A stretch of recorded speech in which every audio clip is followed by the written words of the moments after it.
The letter that was never meant to be answered.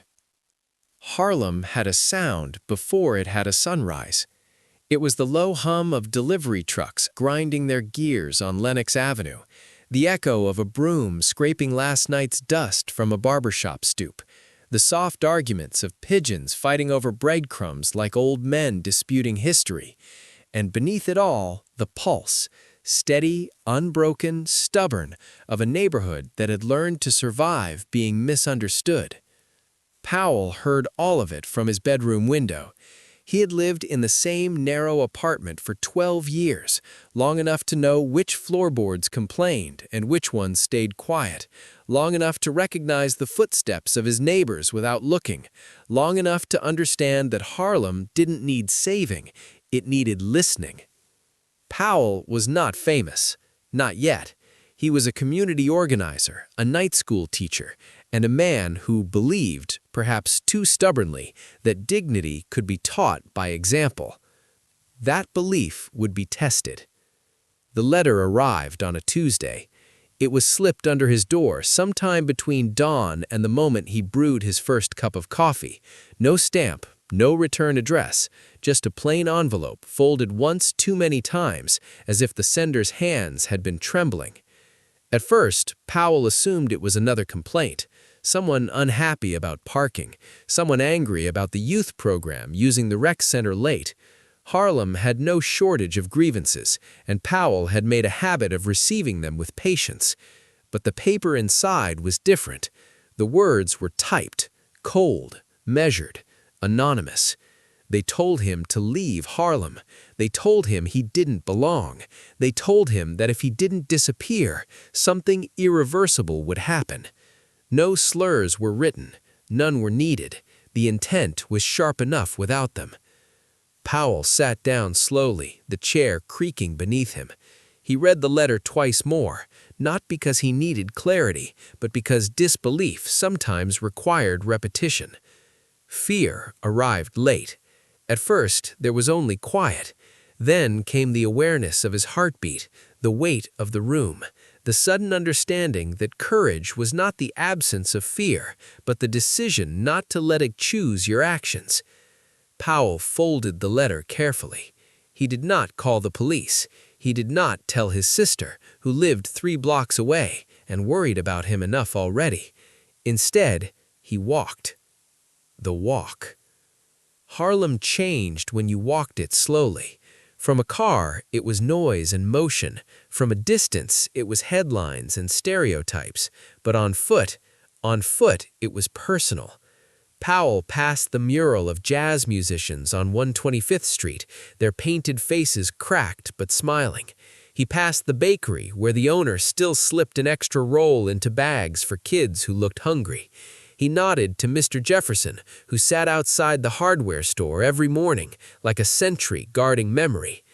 Everyone knew Powell, not because he demanded attention, but because he gave it. That was why the letter hurt more than it frightened him.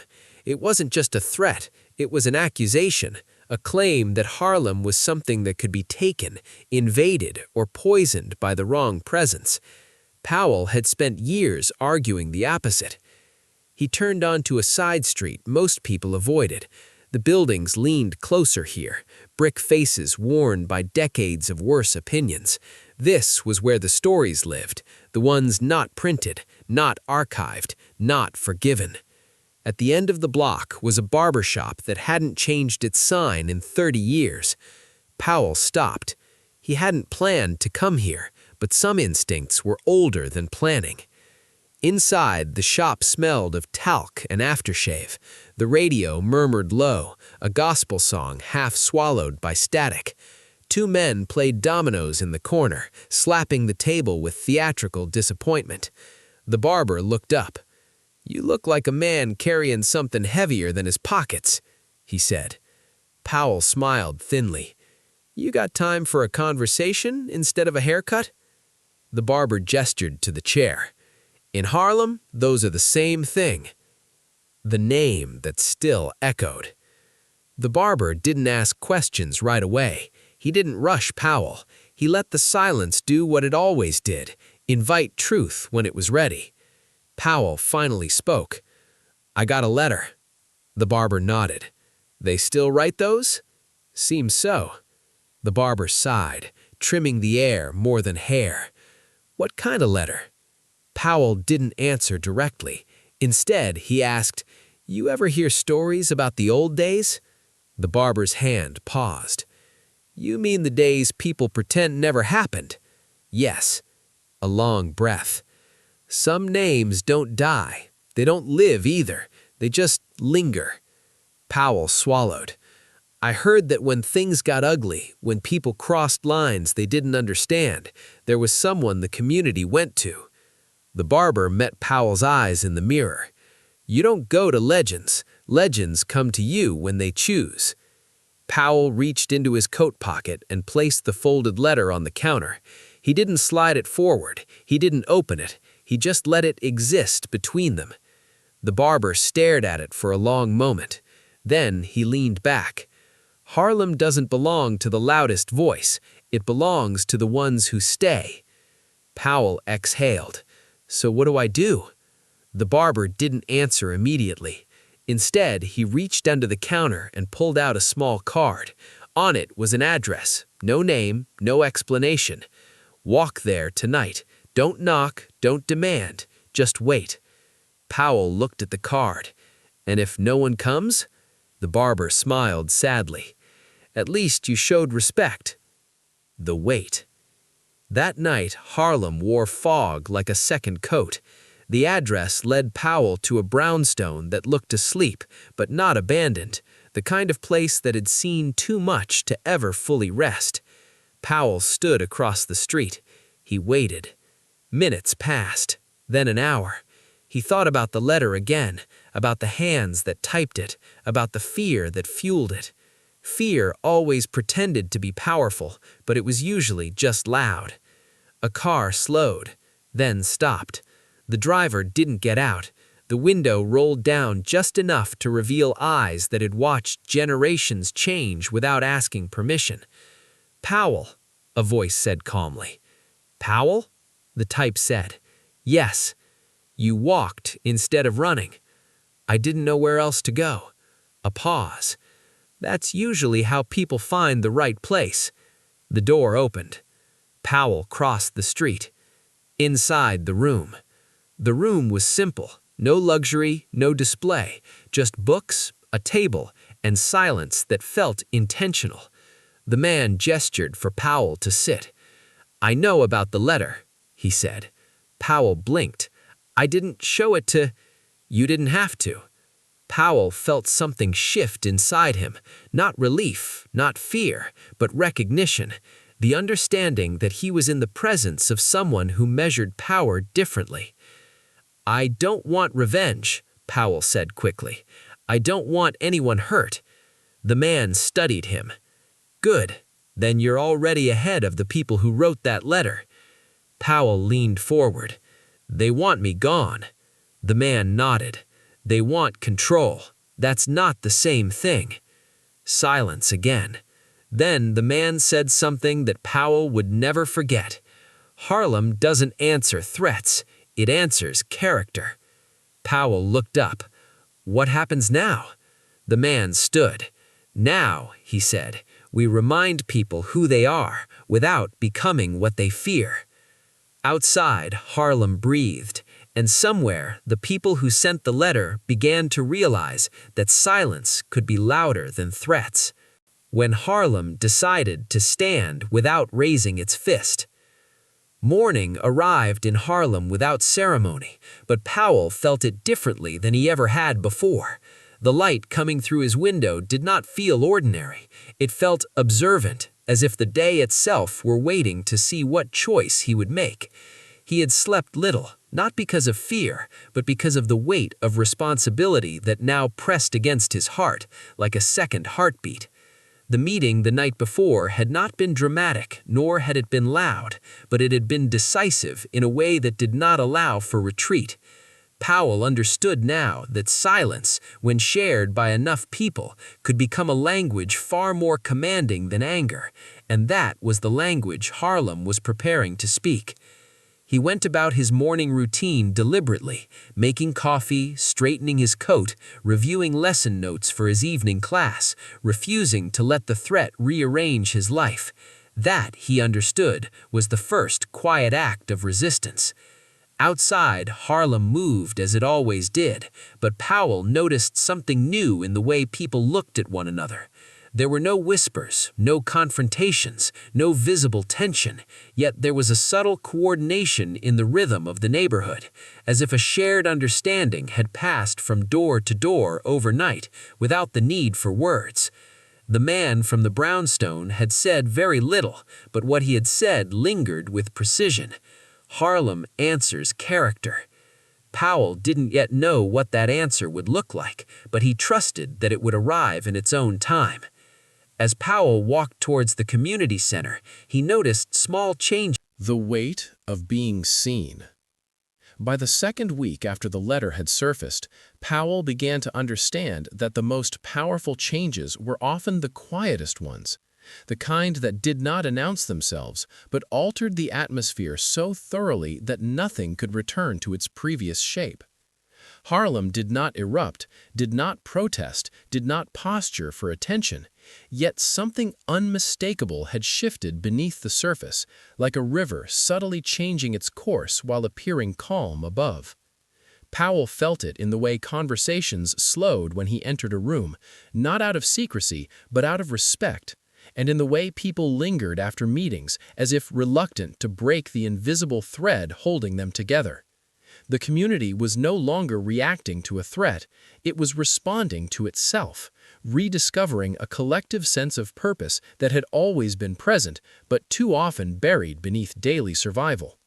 The individuals who had sent the letter, though unnamed and unseen, began to experience a kind of exposure they had not anticipated. Their anonymity, once a shield, became a mirror. They had believed that distance would protect them, that fear could be planted without consequence, but Harlem had a way of narrowing the space between intention and accountability without ever crossing into confrontation. People stopped engaging with rumors. Businesses quietly declined associations that no longer aligned with their values. Invitations ceased, not dramatically but definitively.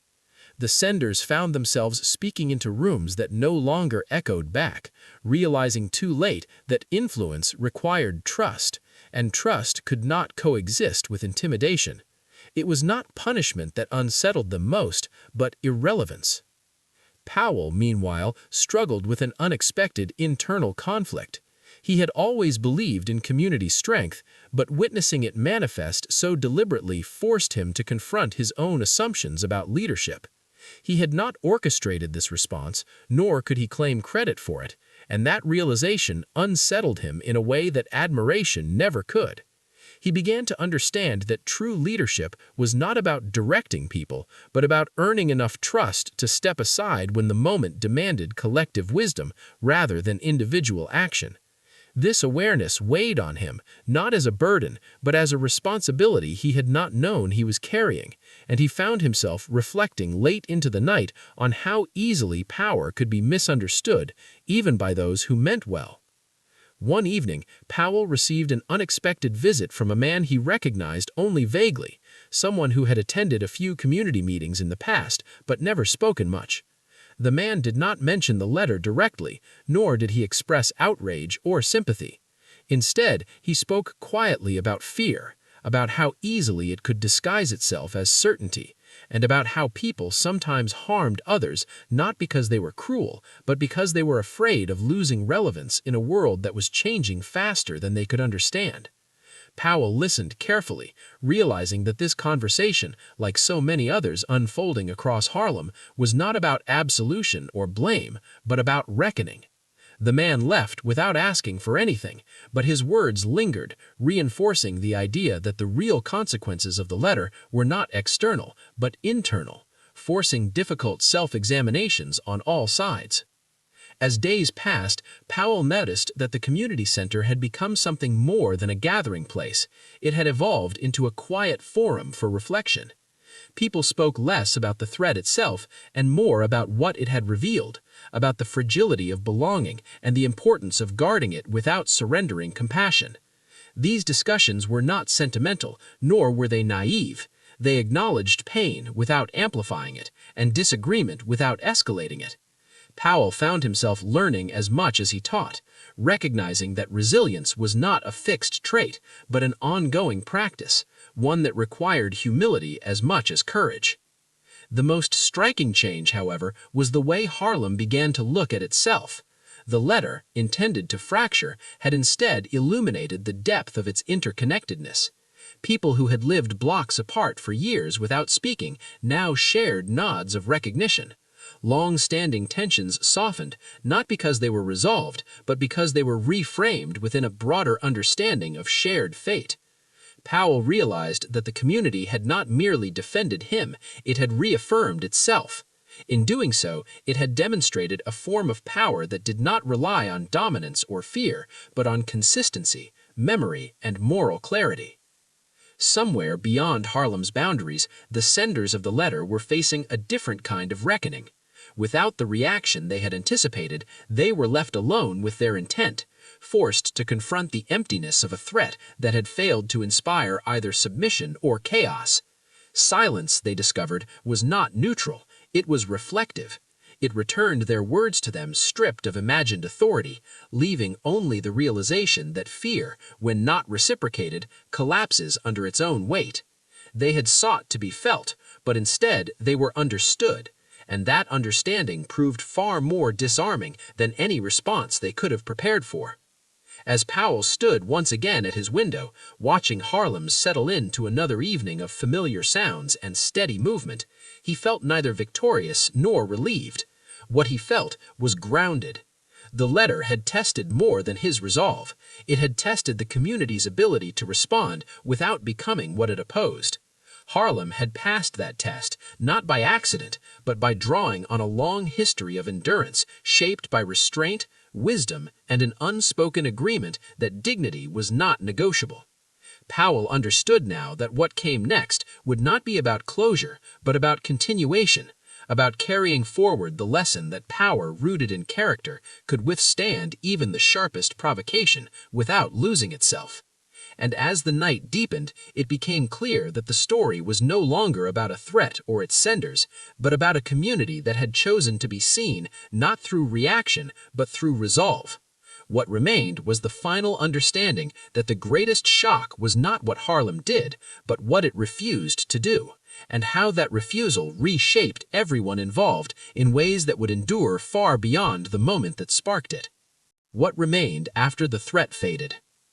Time has a way of softening the sharpest moments, but it does not erase what they reveal, and as weeks turned into months, Powell began to understand that the letter had become less a memory of danger and more a marker of change, a quiet dividing line between who the community had been and who it had chosen to become. Harlem did not return to its previous rhythm so much as it settled into a deeper one, where awareness lingered beneath routine and where people carried themselves with a renewed sense of shared guardianship over one another. The threat had not defined the neighborhood, but it had clarified it, stripping away illusions about vulnerability and replacing them with a grounded confidence that came not from defiance, but from self-knowledge. Powell's life, too, continued, though it no longer felt separate from the broader narrative unfolding around him. He remained a teacher, an organizer, a neighbor, but he carried those roles with a more deliberate humility, understanding now that influence was something borrowed from trust and returned through service.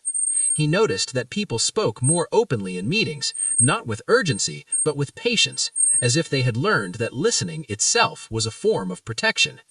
Disagreements still arose, as they always would in a living community, but they unfolded with an awareness that fragmentation was a luxury Harlem could not afford and no longer desired.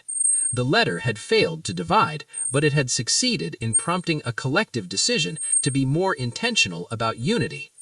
The individuals responsible for the threat never publicly surfaced, nor did they need to.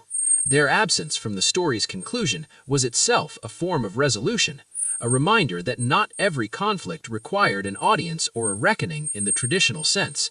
What mattered was not their apology or acknowledgement, but the way their influence had dissolved once it was deprived of reaction. They had attempted to assert control through fear, but in doing so they had exposed the limits of intimidation when confronted with a community unwilling to be provoked into spectacle. In the end, they became peripheral to a narrative that no longer centered them, a consequence far more lasting than any confrontation could have produced. One evening, Powell found himself once again walking past the brownstone where the quiet meeting had first taken place.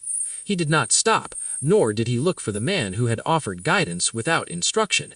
He understood now that the lesson had been fully given, not in words, but in the outcome that followed.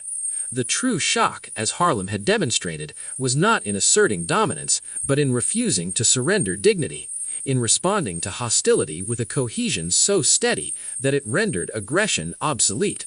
That understanding settled in Powell with a calm certainty, freeing him from the need to seek validation for what had occurred. Harlem continued to evolve, as it always had, shaped by forces both internal and external, but now with a reinforced awareness of its own capacity to respond wisely under pressure. The murals remained, weathered but expressive, the conversations continued, sometimes difficult, sometimes hopeful, and the daily rituals of survival and celebration carried on with renewed purpose. The story of the letter was not retold often, and when it was not dramatized. It was shared as an example, a reminder of a moment when restraint proved stronger than reaction, and when a community chose to define itself by what it stood for rather than what it opposed. For Powell, the experience became a quiet compass guiding his work, not as a badge of endurance, but as a reminder of interdependence. He understood that courage was not a solitary achievement, but a collective practice.